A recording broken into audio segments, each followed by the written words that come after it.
done. Harry and Meghan came under terrible criticism for vaccine appeal speech, really ill-informed. Prince Harry and Meghan Markle have come under criticism for addressing vaccine equity with an awful amount of simplicity following their recent speech at the Global Citizen live concert. Meghan Markle and Prince Harry have been criticized for lecturing pharmaceutical companies on vaccine equity whilst living in a multi-million-pound mansion in Montecito. The former royal couple gave a speech last night at the Global Citizen live concert, where they urged world leaders to develop a distribution program for underdeveloped countries so the COVID-19 pandemic could come to an end.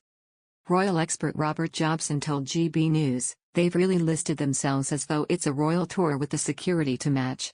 I mean, I think that their position on that get-together about the vaccine, they've got a point, trying to spread the vaccines around the world, but there's an awful amount of simplicity about the way it seems that these two millionaires think about talking to these wealthy pharmaceutical companies doing brilliant jobs. The problem is, you can't continue to speak so freely about these things. They're really ill-informed if you ask me.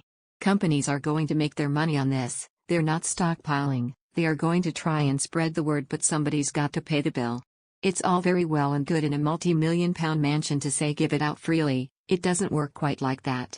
In a highly political speech, Prince Harry and Meghan Markle hit out at the ultra-wealthy pharmaceutical companies for not sharing the details of their COVID-19 vaccines with scientists from less developed nations. The 24-hour Global Citizen live concert played host to a number of A-list celebrities at Central Park yesterday evening, with many appealing for world leaders to introduce a vaccine equity program. Meghan Markle said, "It is wrong that so much of the vaccine supply has only gone to just 10 wealthy nations so far and not everyone else. It's just not okay." In front of a fully vaccinated audience, Prince Harry continued, "Guys, we have what we need to vaccinate the world." He added, "But the experts told us, here's what's getting in the way. They said many countries are ready to produce vaccines back home, yet they aren't allowed to because ultra-wealthy pharmaceutical companies are not sharing the recipes to make them. These countries have the means, the abilities and the workers to start manufacturing. All they are waiting for is the vaccine intellectual property to be waived and the vaccine technology to be transferred over. And by the way, many of these vaccines were publicly funded. They are your vaccines. You paid for them." They were joined on stage by Linda Thomas-Greenfield, the U.S. ambassador to the UN, who also made a similar appeal on the inequality of vaccine distribution. This is not the first time the Sussexes have spoken about vaccine equity, after Prince Harry gave a speech during the charitable Vax Live concert, which took place in May. Their appearance at the concert marked their final engagement in a packed three-day tour of New York.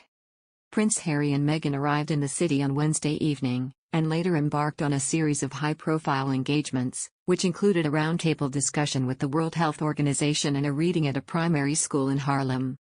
On Thursday, they were joined by the mayor of New York, Bill de Blasio, for a photo call at the One World Trade Center, where the couple later spent time at the 9/11 Museum. Despite stepping down from the royal family in 2020, the couple have been accompanied by a number of security guards and NYPD police officers during their stay.